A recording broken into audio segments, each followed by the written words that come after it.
Cricket series শুরুর আগে আনুষ্ঠানিকতার পর্ব।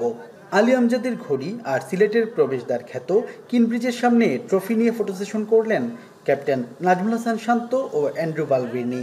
সেলফি তুলে আবদার মেটালেন দর্শকদেরও। বাংলাদেশ ট্যুরিজম বোর্ড ও বিসিবির উদ্যোগে ঐতিহ্যবাহী স্থাপনার সামনে সিরিজের আগে ট্রফি উন্মোচনের এমন আয়োজন। 11 নভেম্বর থেকে শুরু হওয়া এই টেস্ট সিরিজ দিয়ে এবছরের মতো সাদা পোশাককে বিদায় জানাবে বাংলাদেশ। তুলনামূলক খর্বশক্তির দলের বিপক্ষে সিরিজ জয় নিশ্চিতভাবেই তৃপ্ত করবে বাংলাদেশকে। সেই লক্ষ্য নিয়েই রোববার সকাল 9:30 থেকে দুপুর 12:30 পর্যন্ত টানা 3 ঘন্টা নেটে ঘাম জড়িয়েছেন মিরাজ মোমিনুলরা।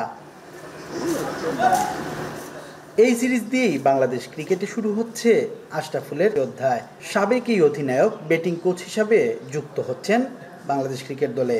বছর জুড়ে রান খরায় ভোগা শান্ত লিটনদের ব্যাটিং ধার তাতে বাড়বে কিনা তা সময় বলে দেবে। তবে দ্বিতীয় দিনের অনুশীলনেও আশরাফুলের উপস্থিতি যে টাইগারদের ব্যাটিং ইউনিটে এনে দিয়েছে আত্মবিশ্বাস, তা সহজেই বলা যায়।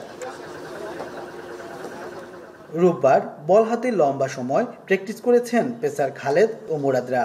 সিলেটের রান সহায়ক উইকেটে পেসারদের জন্য কাজটা কঠিন জেনেই অনুশীলনে বাড়তি নজর টাইগারদের বোলিং ইউনিটের। আয়ারল্যান্ডের বিপক্ষে এই সিরিজেই প্রথম বাংলাদেশি হিসেবে 100তম টেস্ট খেলবেন মুশফিকুর রহিম।